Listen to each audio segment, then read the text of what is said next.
Yan. Naglalaga ako ng okra tsaka talong. Yan. Dahil marami ang gulay namin ngayon, so ako lang naman ang nag-uulam ng gulay. Mga kasama ko dito, hindi. Kaya mga payat sila. Unhealthy sila. Ako, mahilig. Ito ang paborito ko. Gulay. Pampahaba na ito. Okra. Tsaka talong, eggplant.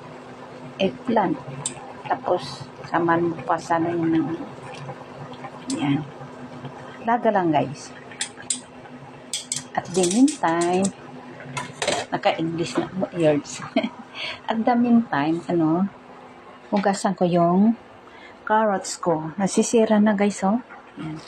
Kaya, gagawin ko. Tingnan mo yung kinuha ko lang yung maganda, yung part na okay pa, na carrots. Kinuha ko, tinapon ko yung sira. Ito, gagamitin ko sa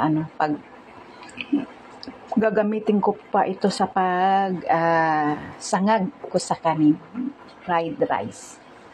So ito siya, tinanggal ko na yung sira guys. Ito, sira na to. Aayusin ko para magamit pa. Sa dami ng gulay kasi, hindi sila kasi mahilig sa gulay.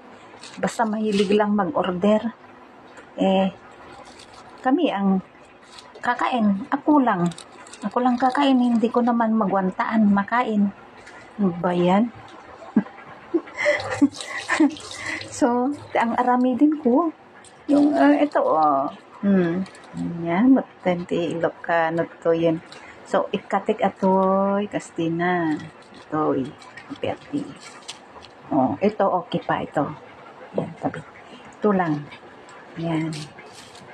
Tatanggalin ko yung mga sira. Yan guys, sira na. So, bubugawan ko. Huhugasan ko guys. At the meantime na naman, check ko na namin yung aking nilalagang gulay. Talong at saka okra. Hugasan ko lang ito.